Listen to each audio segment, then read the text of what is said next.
Maria is the first young global enabler today, and she is the co-founder of a social venture, AtoANI. The venture will provide solutions to enable sustainable agriculture and also create biodegradable packaging using agro-industrial byproducts. So let's welcome Maria for giving her speech on how social innovation can help self the Mother Earth.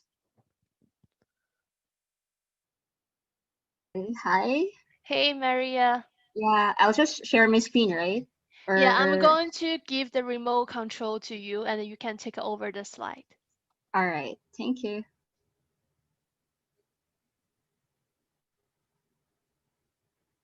Okay, can I? Yeah, you can click accept control the screen. Great. Okay, all right.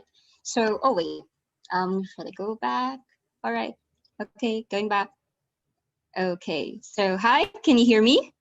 Okay. So, hi, I'm Mariol Vena Anora. So, we'll be for short from AtoANI and AtoANI BioPack as mentioned. So, for today's summit, I'll discuss about social innovation and how it can help save Mother Earth. Now, let me start off with this very relevant topic, COVID-19. So, it has been months already, at least for our country, since we have experienced the onset of quarantine measures last March. And until now, we're still in quarantine. And, the world as we know it has changed significantly. Now, we know for a fact that we will never go back to normal because this is the new normal. And whether we like it or not, we must adapt to be able to survive. And to enable to survive, the same is true for the solutions that we actually create.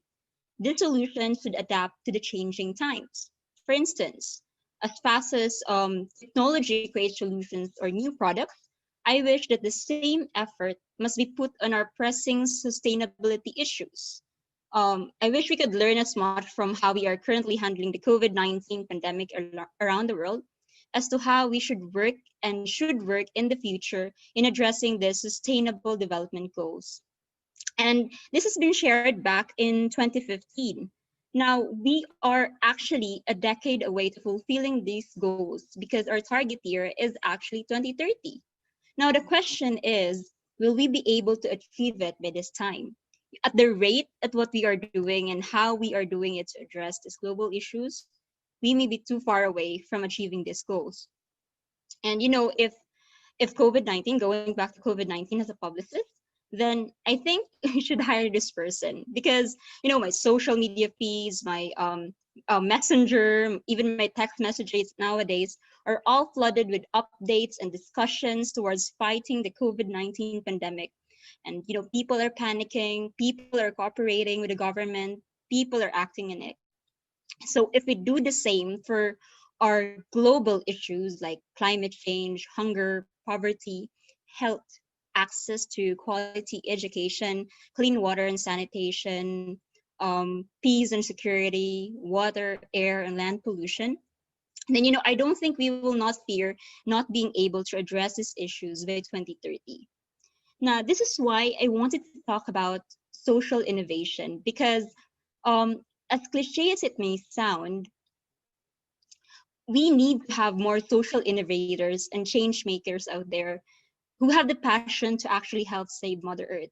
And if we would look at the definition, it is actually the process of developing and deploying effective, so let's highlight effective solutions to challenging and often systemic social and environmental issues in support of the social progress. And of course, that includes addressing the things I've mentioned earlier. Now, we need this because we need to develop an inclusive social innovations for us to achieve a better and sustainable future for everyone. But can we possibly do this? Question is there a tool available to help us navigate these global issues? Now, I think the question is there even a structured way of developing solutions that not only addresses the problem, but also takes into consideration its human usability, technical feasibility, and economic viability? So, with this, I think the startup world, with its abundance of technological solutions, is a great resource. The approach of design thinking that they use repeatedly to create solutions fast and improve on it iteratively can perhaps be used for social innovation and social environmental issues as well. Now, in understanding design thinking, let us take this definition from Tim Brown. He is the CEO of IDEO, which is a global design and innovation company. He says that design thinking is a human centered approach to innovation that integrates the needs of the people, the possibilities of technology, and the requirements for business success. So these three are important. And this human centered approach to design thinking is what makes it unique. Now, let us try to utilize this concept to develop social innovations that intends to create a positive impact to the planet by understanding our values and our pain points as contributors of the current state of our planet. So, to approach design thinking systematically, we have this framework which we can apply to social innovation. Now, for a better understanding of the framework, I will be introducing the concept of each part, and I'll be sharing how we did it in the early stages of AtoANI that employs a produce to demand agricultural model, and AtoANI BioPack that makes use of agro-industrial waste to create biodegradable packaging, which is a result of the design thinking activity we have undergone. So for both ventures, it must be noted that AtoANI came first before AtoANI BioPack. So to start off, first we have discover. So this means we need to understand our customers. You can do this through primary and secondary research, through surveys and interviews, findings about this. But conducting empathy interviews is highly recommended and highly recommended that it allows you to have a good understanding of the customer's pain points and insights without bias because they listen during empathy interviews. So, in the early stages of AtoAni, we asked the farmers in different farming communities without the complexities of survey forms, as most of them don't have access to the internet. But we have done it through one-to-one conversations with the farmers in Bohol. And additionally, in terms of data, we made use of the data coming from the World Vision through its research in the farming community beneficiary in Cebu as part of the in a social innovation challenge we have participated. Now that's for AtoAni. For AtoAni BioPack, we did both online surveys and actual interviews with random people we meet in malls where packaging materials are highly used. So I think that's important as well because this gives them a great context of how the products will be used. Now, with the data gathered from the interviews and the surveys that is still in the discover phase, we're able to define customer personas. So this gave us a better understanding of the needs, the pain points, the motivations, the values, and even the demographics of our potential customers. Now, as we have gone through this process, we have come to realize how important it is to really identify the needs and not just the ones for potential customers, because this single thing alone can determine whether the solution you will develop later on is economically viable to ensure sustainability of our venture. So with this insight at hand, we made several how might we statements to address the target problems for AtoAni and AtoAni BioPack. So after this, we finally narrow down to one how might we statement. So for AtoAni, it is how might we enable an efficient and effective supply chain that would increase the income of our farmers and reduce crop wastage. For AtoAni BioPack, it is how might we make use of available resources in my country to create sustainable packaging solutions for the consumers. Now, using this selected how might we statement, we move to the design phase, particularly the ideate portion where we brainstorm ideas in order to address the selected how might we statement and selecting one idea to work on for AtoAni and AtoAni BioPack. However, this process didn't come easily because, first off, for instance, for AtoAni BioPack, the problem is so broad. In addressing the plastic waste problem, there are several solutions you can consider, such as upcycling, recycling. Now, to help select the idea, the following factors were considered, as mentioned earlier, as you can see on your screen. Now, with these factors to consider, we knew that if we were to select a solution for AtoANI BioPack, this solution should have a common thing between AtoANI, such that the product of AtoANI BioPack can be used by AtoANI, and the resources of AtoANI can be used by AtoANI BioPack. So with this in mind, from the numerous ideas that we were able to come up with, we narrowed down to one idea through a blind voting process, so one each. So for AtoANI, our selected idea was to create an analytics tool that would provide recommendations to the farmers on what types of crops to plant based on demand. So this ensures the produce to demand process that we envision, so less wastage on the part of the farmers. And of course, you support the demand of the customers. And the selected idea for AtoANI BioPack was to make use of agro-industrial waste that is abundant in our country, such as corn husk, sugarcane bagasse, and rice straws. And this is to make biodegradable packaging, which can be used by AtoANI and, of course, other enterprises that needs packaging. So to speak, our inclination towards agriculture serves as the inspiration for AtoANI BioPack. Now, with the selected idea, we need to generate a rough prototype of the product, which is both in the design and the deliver phase. So this can actually take in different forms. It can be a physical product, for example, but it should be a cheap material. It should be a cheap material that they will be using it. But you can be creative about this. The important thing is it should represent your product without having to spend time and money just to create it. Because what you need during this time is to validate your idea by testing it to potential customers and seeking feedback. Now for AtoANI, um, actually this is for the farmers because our stakeholders are farmers as well. We started with proposing the idea through a printed presentation because as I mentioned, they're not technologically driven, at least for our country. Printed presentation, presented it to the farmers and gained feedback. And this is the positive feedback that we've gotten from them. This is in collaboration with World Vision that I've mentioned earlier for the farmers in Cebu. Now, as for the analytics tool, we started with rough estimates, and we are right now developing a recommendation tool program with the option in our local language for, our farmers, of course, because not most of them can understand English or Tagalog.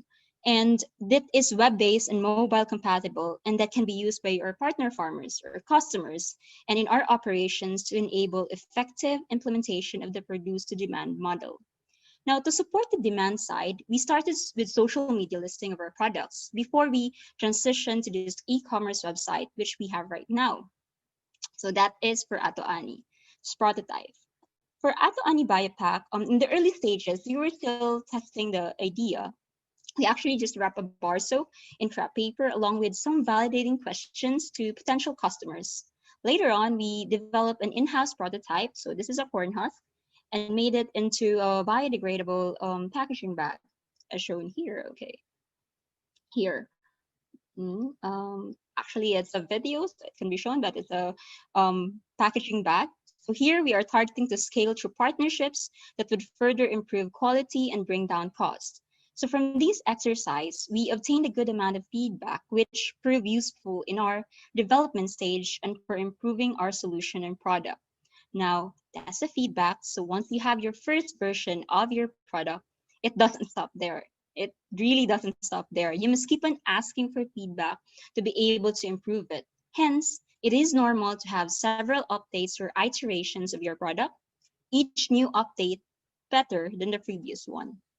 Now, tying all of these pieces of information together, if you would recall, I've introduced social innovation and how it can help in the achievement of the global sustainability goals. For the case of AtoANI, it is SDG2. We're trying to address SDG2 with a produce to demand agriculture model that supports local farmers while ensuring less wastage and excess crops production. And for AtoANI BioPack, it is to address SDG 12 or responsible consumption and production with its goal of replacing plastic with biodegradable packaging. Now, in order to realize these goals, we have the following support system at various times of the social enterprise. I would not mention all of them, but what I wanted to highlight here is that because innovation is also about collaboration, you can't just work alone. You need to work with people, partners, to be able to move it forward. So I've explained already and provided a real life example of using design thinking approach to social innovation. Again, you start with discover, next is define, and last is deliver, which is where you develop the product prototype to get feedback. Now, the challenge for every one of us is to take this knowledge that we have learned and apply it to our own communities to develop social innovations. Innovations that not only ensures these key areas, as I've repeatedly shown over and over again in the slides, because these are really important, but most importantly, it should consider social responsibility and environmental sustainability, because sometimes these are the things that are often forgotten. So hence, we should invent with the right intent. With this now more than ever, however small we consider ourselves maybe, as compared to the titans, unicorns, startup founders, and the world billionaires out there, we can all make a difference if we collectively act on our solutions. Of course, not as separate entities, but as a global community of social innovators and change makers who can help save Mother Earth. So that's it for my side. This is Wilvia Anora from AtoANI and AtoANI BioPack. Thank you so much for listening.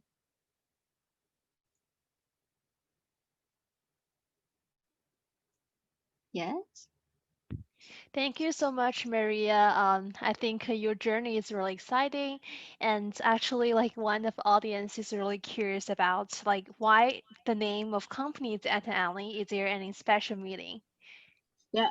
Okay. I'll try to answer that. AtoANI is actually a local term because, as we mentioned, we wanted more nationalistic as well.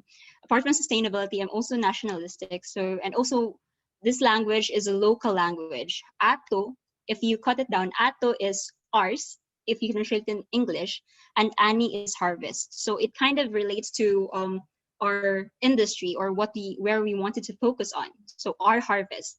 And if you break down a different syllable like atua, that means this is our. Atuani is like this is ours. So it's both our harvest and this is ours. So it's like taking ownership of atuani and also in making sure that it's part of our industry. So that's why it's atuani. Okay, so there's a question. Do you have challenges or stories you'd like to share as a and okay, so challenges or stories you'd like to share as a women entrepreneur and any advice? I think the hard thing, because well, even in the business world or the corporate world, it's still dominated by actually males. But I guess one's challenge is that sometimes what do you call this, sometimes it's difficult for you. You have to take an extra effort to actually be heard as compared to your counterparts, for instance. Although this is changing nowadays, but then I guess right now there are less less of women entrepreneurs and men entrepreneurs, of course. But I guess the advantage for women entrepreneurs is that you are more emphatic. I mentioned about empathy a while ago, more emphatic, more into sustainability and really understanding the solution as compared to, of course, you have the profit, but you have also consider this social aspect to it. I think that's it. Women are more empathetic, and of course, the problem is on the kind of they call this the kind of opportunities there you are provided with. It's considered to be much less as compared to your men counterparts. Okay, any question? Oh, okay. Mm-hmm. Thank you so much, Maria. And also, I have a question for you. It's like, Mm-hmm. what's your vision for your organization in the future? And how will this pandemic affect your organization? And then, like, how did you deal with it? All right, so actually for example, for AtoANI, the main disruption that it has gone for AtoANI is the disruption in the transportation, for example, because we are in an archipelago, so transporting one good, Bohol and Cebu is not connected by land but by water. So it's difficult to actually, even if you're connected by land, these transport restrictions enabled us to actually pivot, look into a more localized supply chain in a way. So in terms of customers, so before our produce is coming from Bohol, and then we have our customers in Cebu. Now what we're doing is that we're looking in customers within Bohol, so that when we have this quarantine issues, for example, or restrictions in transportation, we're able to still support our farmers and at the same time earn from it, despite the disruption in the supply chain. Great. So our time is up for your speech, and thank you so much for taking the time to share your journey. And also, I would like to let everyone know that we have a Slack channel for the post-summit networking, and we have shared the link within our chat box. And please feel free to click that link and then join the Slack channel and continue networking with our speakers. All right. Thank you. Thank you.